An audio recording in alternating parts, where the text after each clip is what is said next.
Hello, everyone. Thank you for being here today. Thank you for taking the time and wanting to learn something new. We are going to be talking today about back to school worries and helping youth transition. And this is something that a lot of people will probably be coming out with talking about a lot, but there are some parts to it that we really do need to discuss. So we're going to sort of go from here. Who am I? That's always something to start with, right? So for those of you that don't know me by now, my name is Ruth Del Pino. I'm a prevention educator. I'm the Mercer County Grant Program Coordinator at the Mercer Council on Alcoholism and Drug Addiction. I have a Bachelor of Arts in Global Studies, Political Science, and American Studies. I'm certified in teaching English as a foreign language, leadership training, leadership skills training, and life skills training. My apologies.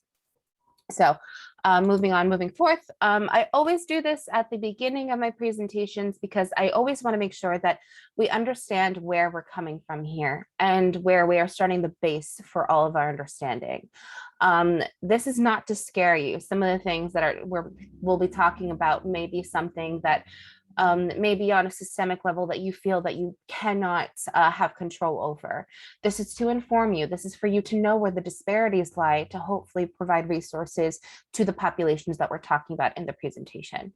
Also, this is not a parenting class. You are the best parent for your child. You know them the best. You've probably known them longer than they've known themselves, but also understand that this is a presentation not just for parents, but for anyone that works with youth in any capacity. So this could be a grandchild, this could be a student, this could be a mentee because you're a mentor, this could be a family member in your family.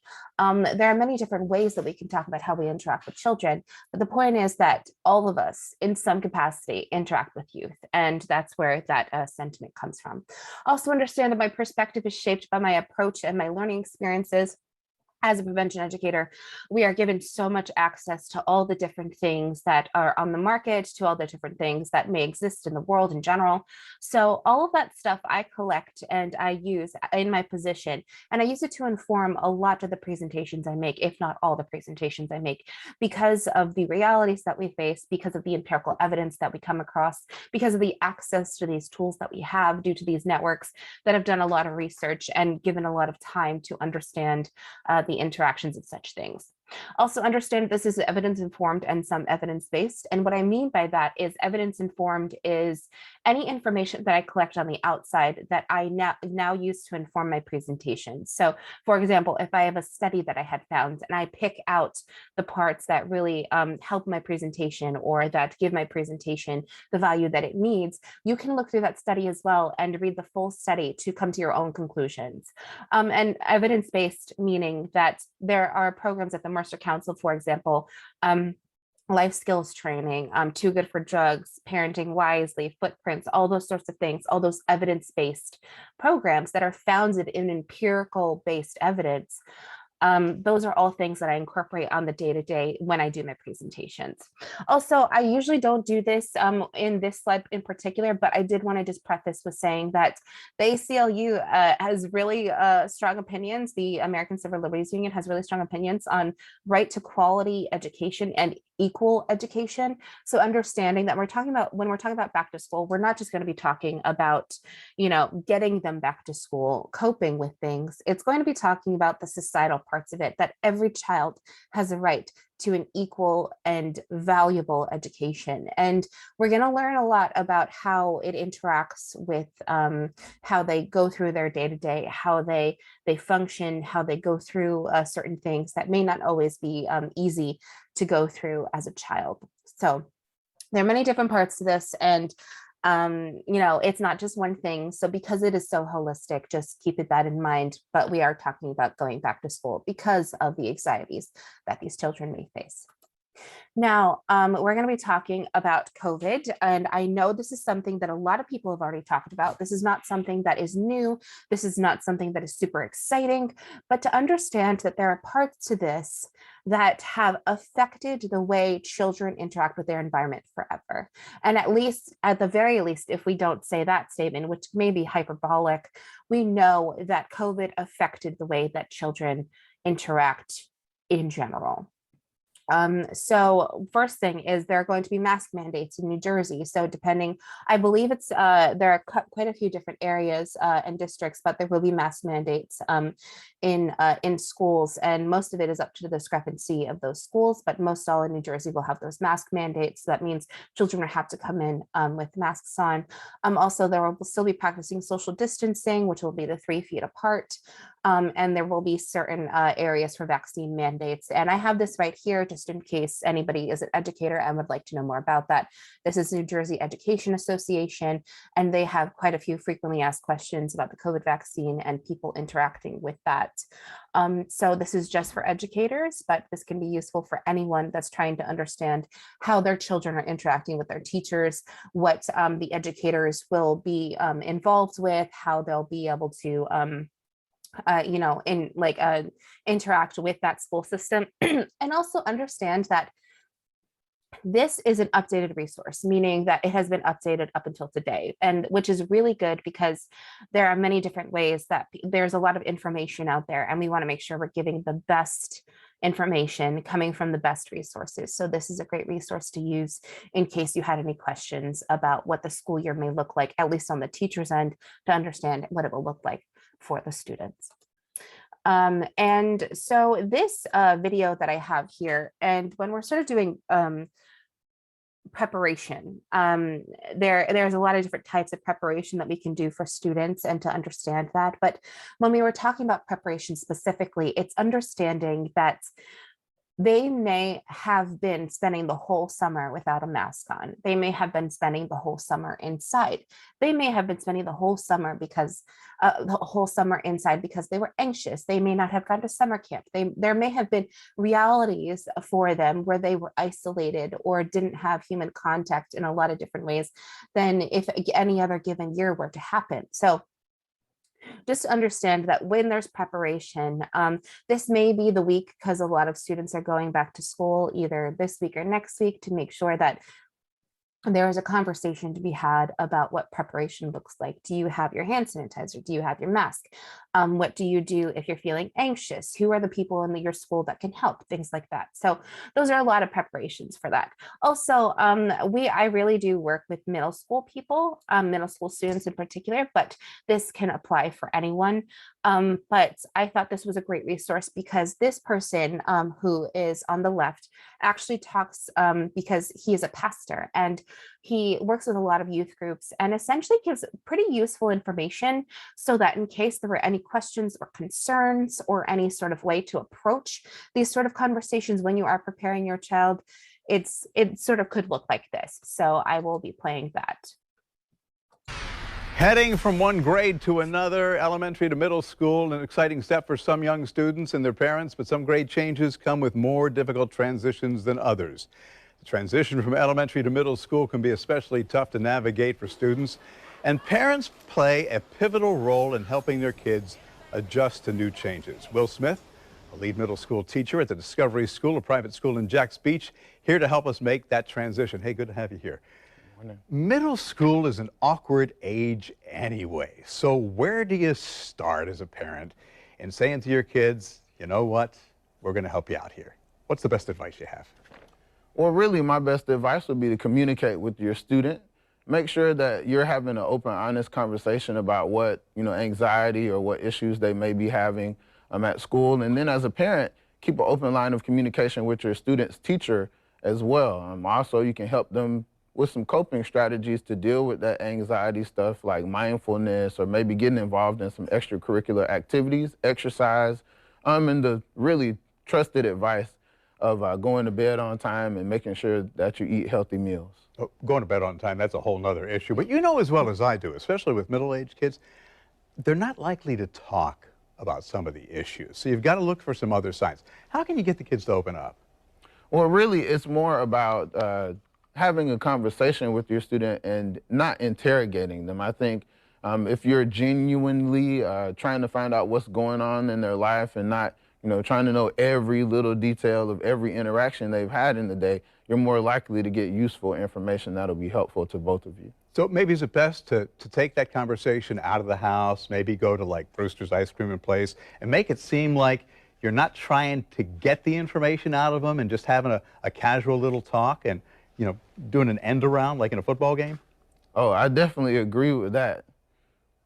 Okay. So, and it's really incumbent upon the parent to listen and hear what their child's really saying as opposed to what they think they're saying. Oh, definitely. You want to be an active listener and not, project things on your child that they're not really saying. You're just adding to the stress at that point. Okay. And to capitalize on that, you don't want to preach to your kid, right? No. Okay. So how does the parent best approach the anxiety and help their child? How do you give them the advice? Because there's an approach that you've got to adapt. Really using experiences that you have had, some real life situations would be a good way to do that. Also, there's a lot of research-based strategies that you can use to effectively communicate with your child. And I think really just building a bond, over some shared activities or maybe exposing them to something that you like that they might not know will help to bridge that gap. And it's okay to let your kid know, look, you got a problem. I'm not going to lecture you. Come to me and say, hey, you know what? If I can help you out, I will. For sure. All right. And don't use grades as a weapon. Let them know, you know what? You're struggling a little bit. I'm here to help you. Yeah, parents should definitely be supportive. I know we all want our children to be straight A students. My parents were both teachers, and that's what they dreamed for me. But we need to know that everybody is different and that we all need support in different areas. And everybody's different. That's important, too. Don't say, hey, your brother used to get an A in geometry and you're getting this. Understand that each child has his or her strengths and weaknesses. Sure. It only makes your child feel worse if you're, comparing them to other people. And I know we want to use that kind of as a motivator, but oftentimes that can be very discouraging for students. All right, Will Smith, some good advice certainly there. If you missed any of this information or want to share it with somebody you know who has a middle school student, don't worry. We'll post this interview to our website, newsforjax.com. Just look under the Back to School section. Okay, so what I find really interesting about this was not only was it for 2019, it's that a lot of that advice still rings true today with the added parts of what children already face on a day-to-day basis. So at the very least, this conversation and this reality is with the implication that children's basic needs are being met. And now there are a lot of different areas to talk about this, but I also wanted to say that because of COVID, there were a lot of different areas of our society that had gotten worse and had gotten better just based on, the way that our environments were and how we had to interact with those environments. So it's not just one way to talk about whether or not it's worse or better. It's more to talk about what is different. How can we interact with those differences? So that's for 2019. And also I said he was a pastor. Yeah, he was a pastor, but also he is a middle school teacher. My apologies. So we're gonna heal here. All right. So what I sort of want to shift gears just for a second is for us to understand that substances will be a part of the way that children interact with their school day. And it won't mean that it'll be back to school, but it will mean throughout the school year, there will be opportunities for them to see what drugs are around, to be introduced to them in some way, to interact with them in some capacity. It could be in the school bathrooms. It could be, in between classes. It could be at recess on the blacktop. It could be a lot of different areas. So for us to understand what that looks like will be really important for us. So here it's the sprouthealthgroup.com, and they actually were looking at street drugs that are up and coming, that were up and coming in 2021. And what they had found was that cannabis was the most popular illicit drug of 2020 with a 46% increase in use among Americans. MDMA, which is acid and ecstasy, ranked least among the 11 drugs on the survey, dropping by 41% because it is something that is a festival and nightclub drug. So without a club scene, cocaine fell by 38%, and ketamine, which was an LSD, it is an acid or LSD, dropped by 34%. Psychedelics like shrooms and LSD remained steady. About 20% of people said they increased their use. Now, there are quite a few different things here, and what I want us to realize is that, yes, this is for adults. Yes, this doesn't necessarily pertain exactly to children, but for us to understand what's out there, to help them interact with their environment, but also to just be aware of the things that are out there. So there are quite a few different things here. This is technically called a party powder. It's typically a dietary supplement, but it is something that when crushed up and used in different capacities can elicit a different response in your immune system. Also, there's Fantasy, which is a liquid ecstasy. There's Flakka, which is also something that is a sort of type of bath salt. So these are a couple of different areas. I'm not going to go through all of them just because I feel that we won't necessarily have the time to talk about that. And this is not this type of presentation, but for us to understand that there are new drugs out there, such as Kratom.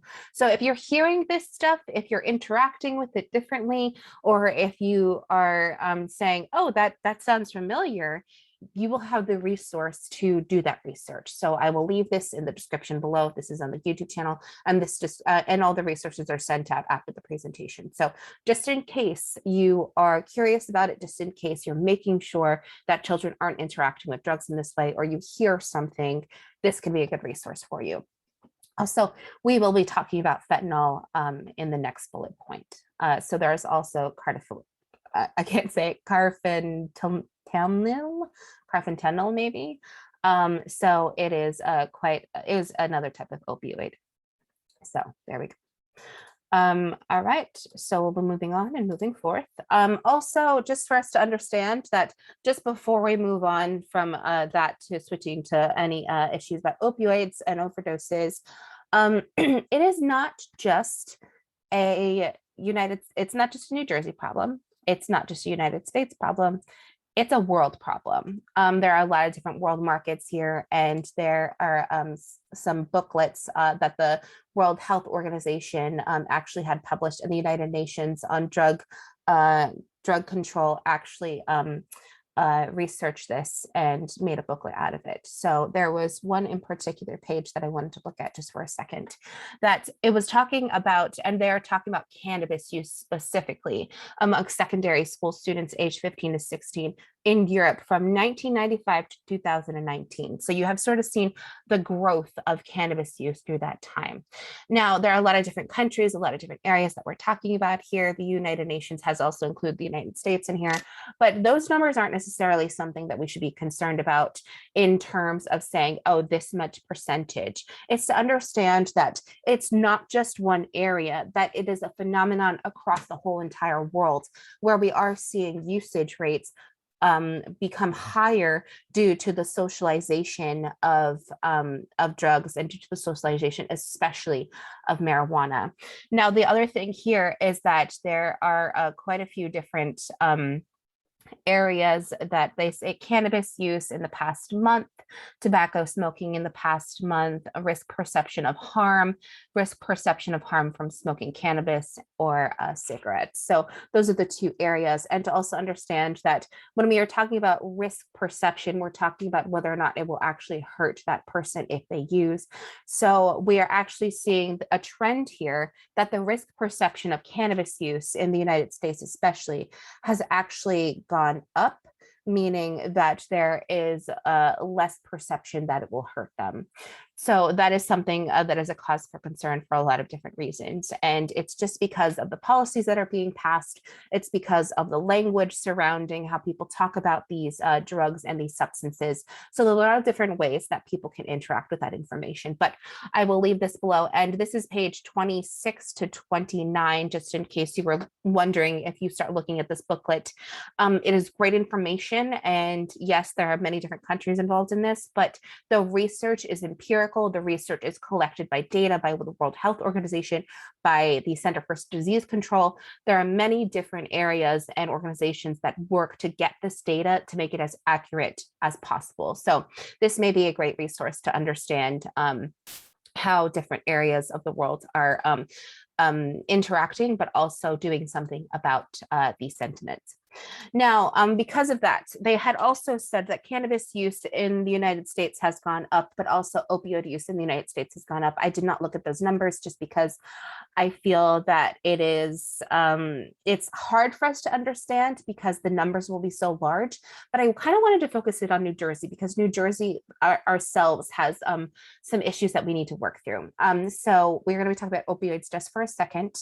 and understanding that New Jersey providers, we're just talking about opioids here. In 2017, there was quite a few different studies on it.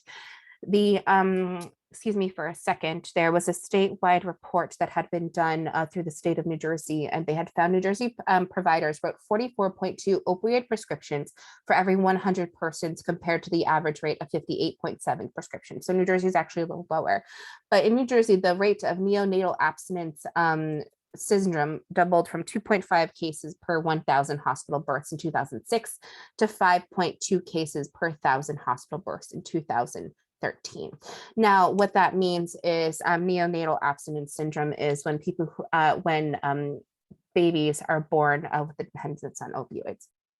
So the New Jersey HIV cases in 2016 were about 9.3% of new HIV cases were attributed to extravenous drug use, which is IDU or male-to-male contact in IDU. So what that means is they were sharing needles, they were sharing different parts of that of the things that were injected, and they were sharing it with their friends or whoever. Now, I will not be going through all these statistics because I don't want to throw a lot at you, but I will be giving you this information in case you want to go through some of the bigger numbers here. And the overdoses and the deaths in the especially in New Jersey, had gone up in the year 2020. We already know this. I had actually done a presentation with the Sharing the Hope Foundation and Center that addresses Middlesex, Mercer County, Somerset County. They are a great resource. I will put their information below as well. But when we had done the research, Rocky Schwartz, who is one of the family support coordinators, she had gone through this in particular program, which is the New Jersey office of the Attorney General. And she had gone county by county. And what we're looking at here is that I just want to point out certain things while we're going through this. So we're going to be looking at Mercer County because that's where we are. And she had sort of touched upon this before. So, and also these are big numbers. So I just want to preface with saying that if this is hard for you, if this is hard to listen to, if this is something that isn't good for your mental health, I will actually put a skip to timestamp on the YouTube video. But now we're going to be talking about it here and now because we are here and we need to be talking about these sorts of things to understand how we can help youth interact with these numbers. So when we have naloxone administrations, I just want to make it clear that naloxone administrations basically means Narcan. And people who have heard of Narcan, it is the drug that reverses an overdose.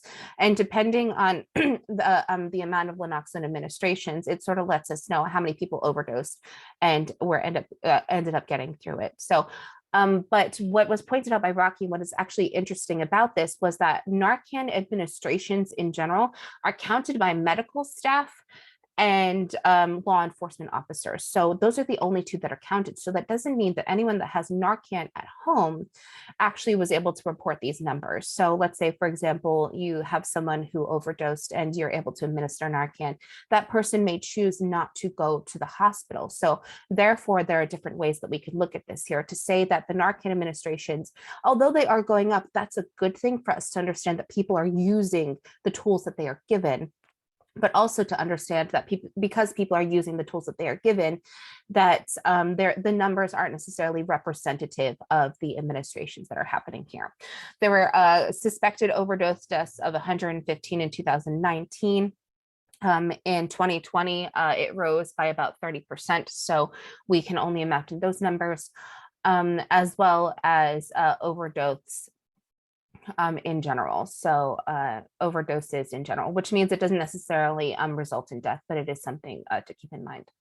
So this is something interesting, but also to understand that there is a presentation that I've done this on this already, so I don't want to go over this too much, but to understand that this is what we're facing. This is something that in the year 2020, we had not necessarily seen. It was unprecedented information and statistics and data, but also to understand that when we are looking at this, this is just Mercer County.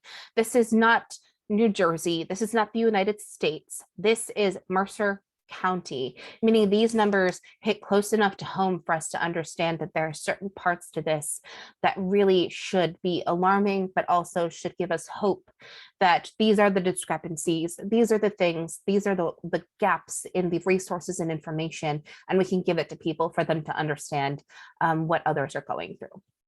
And also, when I talk about numbers, it's not to be insensitive. It's not to honor the way that people have interacted with their substance use disorders, but it is to say that with each number that we have here, that represents a person, that represents someone who has, had different decisions, had different layouts, had different environments they had to deal with. So it's just to understand that these are people too. These are numbers, but these are people, and each number is a person. So let's just keep that in mind while we talk about those sorts of things. So in case you wanted to know more about that, Rocky goes into a great amount of detail on it and does a great job at presenting that information. So I have the link here to the presentation we had done last week in honor of International Overdose Awareness Day. Now, we sort of are shifting just for a second because food insecurity was something that actually had affected a lot of children in New Jersey. And I sort of want to talk about what it kind of looked like in the last year. And I have a link here about it. But I also want to say that food insecurity in general is always something. It is always a concern. Now in 2020, obviously it got worse. There were different people that had maybe lost their jobs, were not able to provide for their families. But to understand that food insecurity is not something that is new. It is not something that is novelty to this year. It is something that always happens all across the United States. But we will be talking about New Jersey today, just so we have some sort of context as we're moving through people that are interacting with the school system in New Jersey. Now, there is a great organization. It's called table2table.org, and they provide amazing amounts of resources, but also a lot of statistics for us to understand what food insecurity looks like in New Jersey. Now, when we're talking about New Jersey residents, and there will be some numbers here. And I also want to say, just before we start going through this, that it is not to feel discouraging. It is not to say we're not doing a good job. It is not to say that the children are not being fed. It is not to say that there are organizations that fill in that disparity or fill in that gap, but it is to understand that there are areas where food insecurity exists, and it is a factor in how children interact with their school environment. Now, New Jersey residents are experiencing food insecurity apparently at a staggering rate. And when I read through this, I sort of understood why. In the year 2020, New Jersey ranks #2 in the US for the most significant increase in childhood food insecurity, which is increasing 85% from 3% to 20.9%. Now, that's a big deal. Estimated 2 million people are food insecure in New Jersey, and 1 in 5 children in New Jersey lives in poverty. 8% of New Jersey seniors live in poverty, and 9.8% are food insecure. Now, when we're talking about county here, I just want to make it clear that there are a lot of different areas of this, but just talking about on a county perspective, depending on the county, but in Bergen County, 9% of children live below the poverty line. In Passaic County, 27% of children live below the poverty line. And we have some numbers here that say 48,982 children are eligible for free or reduced price school lunches. And it only goes up or down depending on the areas here. So these are just some numbers that I wanted to throw out there, and Mercer County is not included in that because this organization does not collect data for Mercer County, but it is to just show you that in New Jersey specifically, this is an issue, and this is something that is not just, oh, it's a factor. It affects enough children for it to be something that is talked about. And regardless if it affected one child, we should be talking about it, but this is something to keep in mind. And it is food for thought for us to look at the insecurities that children face even before they step into the building to learn. So this definitely was something that kind of blew my mind away, because I didn't really think that it was that, because it's New Jersey. You know, we have, like, I don't know how people can explain this otherwise, but when you think about New Jersey, food insecurity is not the thing that comes to mind first. So I just thought that would be interesting. Also, there are quite a few different areas here. There was a study actually done by TCNJ that talked about public health and investigating food insecurity in Trenton and identifying key factors. This was a great study because it talked about a lot of different ways that children in Trenton specifically are experiencing food insecurity. It is obviously a interesting area to look at. It talks about not just the reduced food prices, for lunches. It just doesn't talk about SNAP. It talks about WIC. It talks about all the organizations and all the places that people are filling in that disparity through these government programs. And because they need that aid for food stamps and things like that. But I don't think it's called food stamps anymore. So my apologies if my colloquial is a little bit outdated. But yes, it does talk about a lot of different things. And so I just wanted to talk about the conclusion for a second. And they're sort of talking about the food that is available, whether or not it's good food or healthy food, and whether or not it's accessible. It talks about how food insecurity in Trenton did not necessarily result from things or lack of programs. It may be to other capacities. So what we're looking into that to understand what the disparities and the gaps lie is for us to really understand what children are facing in that moment. So it could also be public transportation where people may have the money to do certain things, but they may not have the transportation to get to these places to get to the food that is offered to them. There are a lot of different areas for definite conclusions here that we can make. So I suggest reading through this study. It is very interesting. It was in 2019, so it is a little, it doesn't talk about 2020, but it is still something to keep in mind as we move forward. And later in this year, we will see studies coming out for 2020 because those studies are just going to be coming out because they come out annually. So that is also a description in the description of the YouTube description if you wanted to learn more about that. So also, and it does talk about here, and TCNJ, this education report also talks about the way that childhood sort of affects how food insecurity affects the development of the child. Oh, I have something in the chat just for a second. Yeah, it is a great resource. It is a wonderful resource, and especially anyone that works in a lot of city areas, a lot of urban areas. So it is a great resource to understand where we're going here. Sorry, I'm just looking at some of the chat and we have somebody else coming in. So, all right. So when we're also talking about how the body works with hunger, I want to talk about that too, because hunger, I've said this before, hunger does not have a religion. Hunger does not have an ethnicity. It does not have a race. It does not have a gender.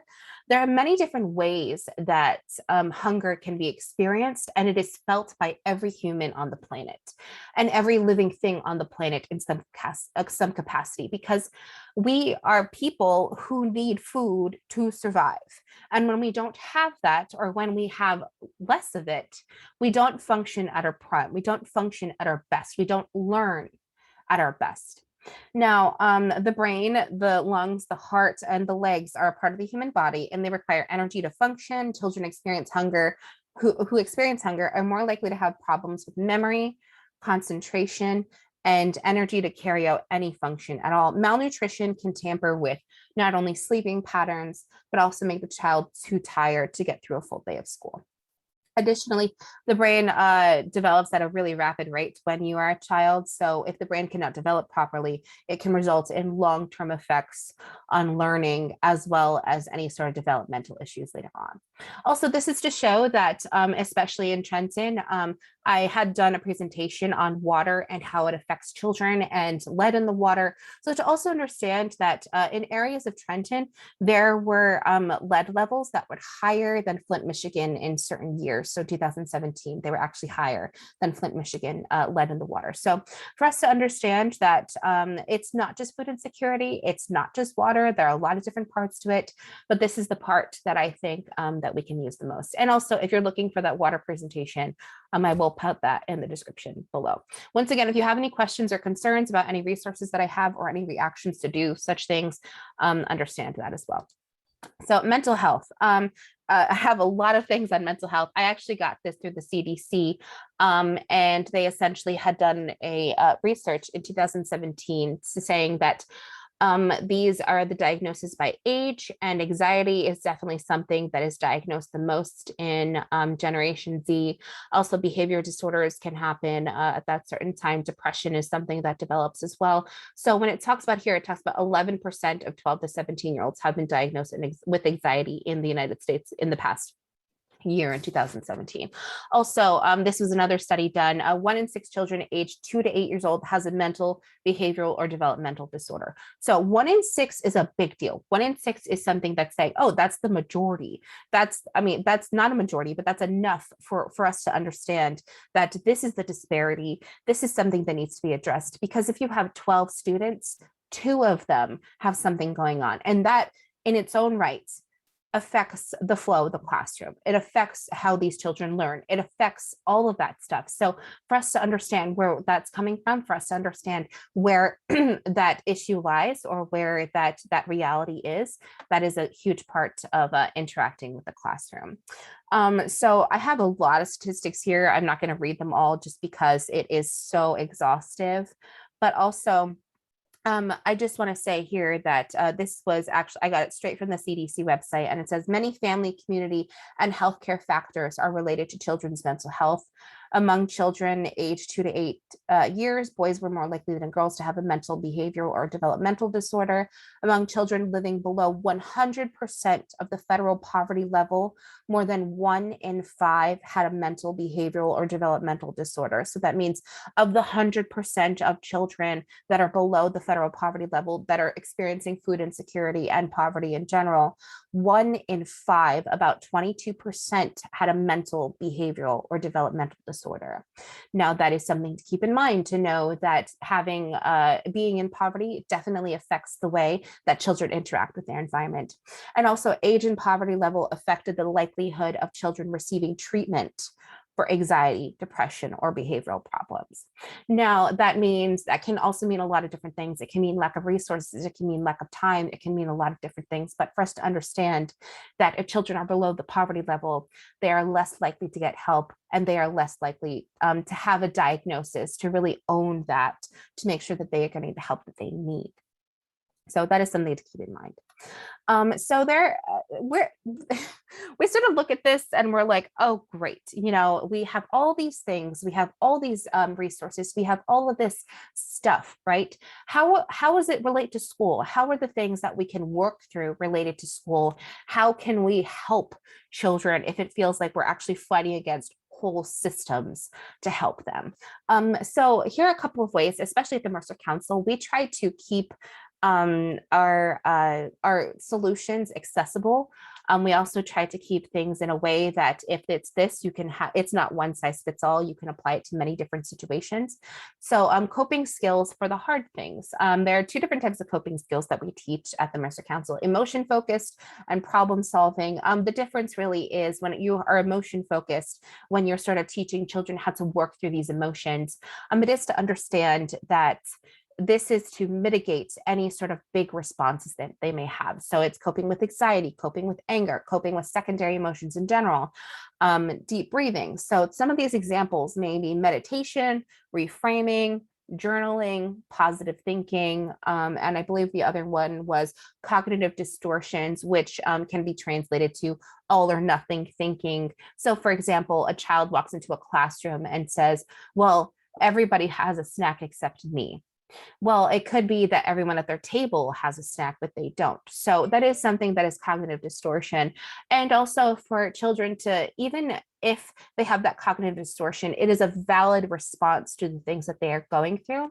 So when they have cognitive distortion and they're sort of looking at this emotion focused stuff, to understand that there may be some mitigating factors when we are helping them cope with these things, right? So a mitigating factor for that cognitive distortion or all or nothing thinking could be having a small snack bin in the classroom in case they don't have a snack or something like that. Melissa, you unmuted for a second. Any questions? No, I'm sorry. Oh, okay. All right. I thought you had something to add, but thank you for being here either way. So when you are looking at those mitigating factors, these coping skills can be a mitigating factor here. Also, when we are talking about problem solving, it means that emotion focus is usually first, problem solving is usually second. So if you have a lot of big emotions, you need to work through that first, and then come back with a clear mind and then do the problem solving. So that could be identifying the problem, brainstorming ideas, once again, reframing, which is a great one, and reflection on anything that you may have had trouble with and sort of working through that verbally. Now, I already talked about what the difference is, but for also for us to understand that these coping skills are not just for children, they can be for adults, they can be for anyone. But it is still something for us to keep in mind as we move forward, and for us to utilize these resources, especially when children are in an environment where they are. And I sort of also want to say that when you have all of these factors here, school is a place that is meant to be an equal playing field. It's meant to have where children are just learning, where they have teachers that care, where they have environments where they are really looking for these different areas of growth, for any disparities, any learning disabilities, anything like that. So when we are really looking at this, it's to understand that school may be an equal playing field, but it is the one place where they are reminded of the things that they do not have or they do have. So it is a place where they interact with many different realities, where they interact with many different types of students. So when they interact with that, it's to say, oh, well, you may have a certain family life, I may have a certain family life. So it only reiterates the points of how different they are. So when we are also coping, when we are also looking through the hard stuff that they have to go through, it's also saying that if you create a classroom where children are, and you create a space where children feel that they are equal, where there's less to take away from, it may be a better place for them to start, such as having a snack bowl for them in case they may not come to school with a snack, things like that. So how do we have a role in this? I sort of had talked about this before, and we've talked about it through the presentation, but also to understand that socialization by adults is a thing, and it is something that is a constant in their lives, because as children, they eventually become adults. So it's not as if they have a world without adults. So when we use the language that we use, when we are acting the way that we do, when we say certain things about the way people live their lives, these children absorb that information and act with that information or react with that information. Now, it's also leading by example. I also think it's really important just to live what we preach, to live how we think is best for our children to live.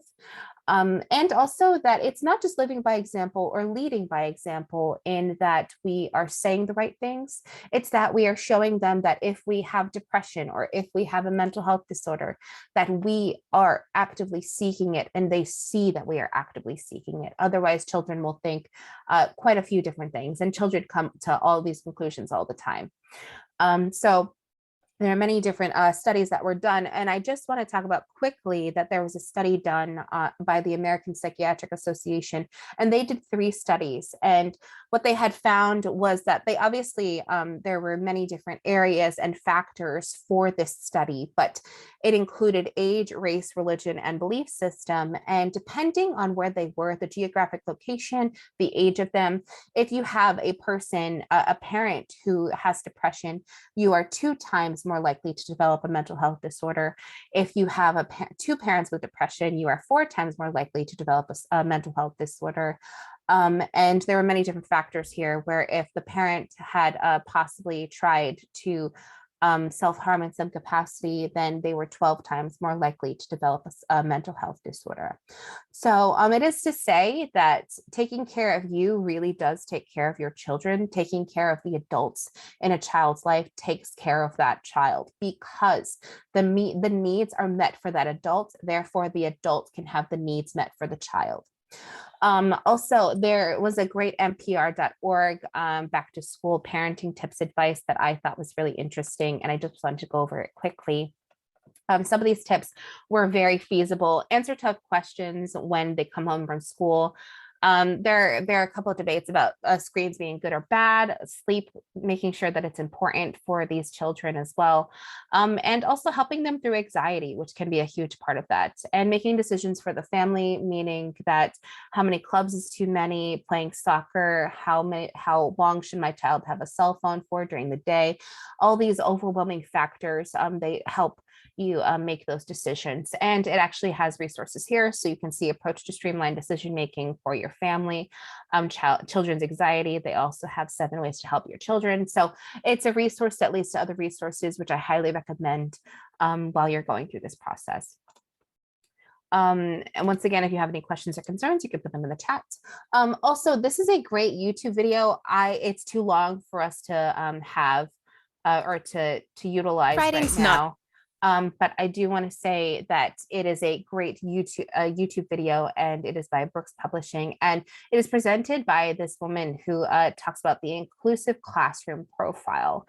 And she says, in order for there to be an inclusive classroom, in order for there to be a space for children to learn, to grow, things like that, here are the key parts of a classroom that need to happen. So I know that not all of us are educators on here, so I just wanted to not necessarily include it because 1, it is a very long video, but 2, she makes some great points that I think she says best. So if you are really looking for more of that, then I will leave that in the description below for the resources. So it is a good video to reference. Now, we're sort of going to be closing out, but once again, if you have any questions or concerns, please let me know. And I always end my presentation with quotes, just because I think that there's not one way for us to express our concerns or for anything like that. But also, I just can't say things the same way that other people can. So I just want to put it out there so that we can sort of surmise a lot of this information. And one of them is by Malala Yousafzai, and she is a Nobel Peace Prize winner. She actually was the youngest Nobel Peace Prize winner because she is a huge proprietor of girls' education. She says, 1 child, 1 teacher, 1 book, and 1 pen can change the world. And I think that's really important because when we are talking about education being equalizer, we are also talking about a way for children to be given resources for this creativity.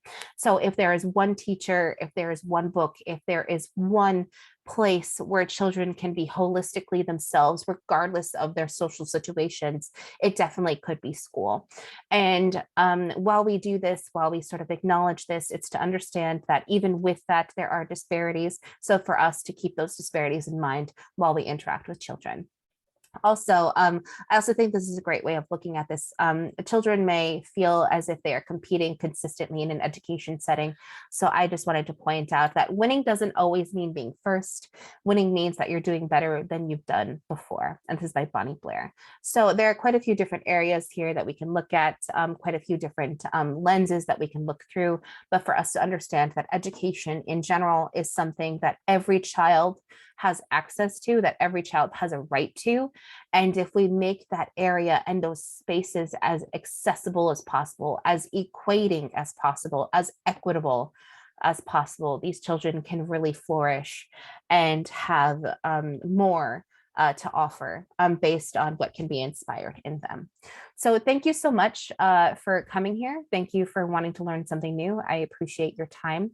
Next week, we'll be talking about younger generations and older generations, bridging the gap, because August is actually generational disparities month. So we're sort of talking about how older generations can make connections with the older generations. So thank you for being here. Thank you for stopping by.